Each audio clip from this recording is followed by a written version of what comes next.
صلی اللہ علیہ وسلم کو کفار لوگ اور اس وقت مکہ کے لوگ آپ صلی اللہ علیہ وسلم کو اپنے فیصلوں میں شامل کیا کرتے تھے کہ بھئی اس سے فیصلہ کرواتے ہیں، یہ بڑا سمجھدار ہے۔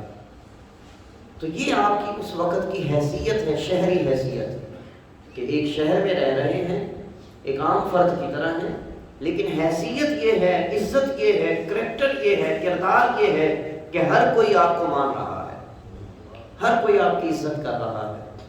حضرت خدیجہ نے بھی آپ پر اعتماد کیا، اور آپ چونکہ آپ کو حضرت خدیجہ کو اپنے والد کی طرف سے اور اپنے سابقہ شوہروں کی طرف سے کچھ مال، کوئی چیزیں ملی ہوئی تھی، اور اس کی بنا پہ حضرت خدیجہ الکبریٰ سلام اللہ علیہ نے تجارت کیا کرتی تھی حضرت خدیجہ الکبریٰ۔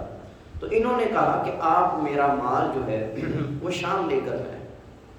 آپ صلی اللہ علیہ وسلم نے قبول فرمایا۔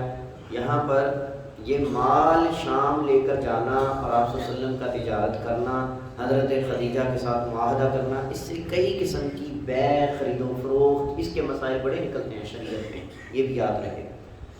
اب اگلی بات یہ ہے کہ یہاں رک کے تھوڑا اس بات کو سمجھے کہ یہ کون ہے جو مال لے کر جا رہا ہے۔ اللہ اکبر، یہ وہ ہے کہ جو حلیمہ سعدیہ کی اونٹنی پر بھی سوار ہو جائے تو اس اونٹنی میں بھی طاقت آ جائے۔ سبحان اللہ۔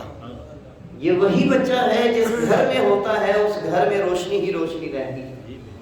یہ وہی ہے جس کی نظر پڑتی ہے تو بکریاں جو ہے وہ دودھ سے بھر جاتی ہیں۔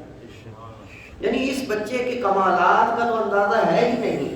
اب وہی ہیں جن کے اوپر بادل بھی سایہ نہیں کرتے، اور جناب جہاں جہاں جاتے ہیں رحمتیں برستی رہتی ہیں۔ اب وہ مال لے کر جا رہے ہیں شام میں، اور بہت زیادہ نفع حاصل ہوتا ہے۔ اب یہ چونکہ وقت نہیں، ورنہ وہ سارے واقعات بھی ذکر کیے جاتے ہیں۔ تو مختلف قسم کے معجزے، مختلف قسم کے کمالات حضرت خدیجہ کے ذہن میں آ گئے، اور وہ سمجھ گئی کہ یار یہ بندہ کوئی عام بندہ نہیں، یہ لڑکا کوئی عام لڑکا نہیں ہے، یہ اس کے تو بڑے کمالات ہیں۔ تو پھر حضرت خدیجہ الکبریٰ سلام اللہ علیہ نے نکاح کی پیشکش کی، ان کی طرف سے نکاح کی پیشکش ہوئی، اور پھر آپ صلی اللہ علیہ وسلم کے چچا ابو طالب جو تھے انہوں نے اس کو قبول کیا، اور پھر آپ کا یہ نکاح ہوا۔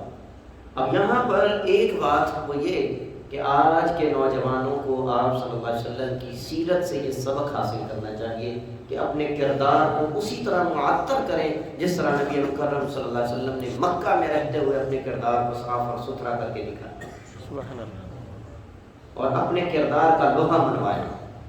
تو یہ ایک بہت بڑی آپ صلی اللہ علیہ وسلم کی سیرت سے ہمیں سبق حاصل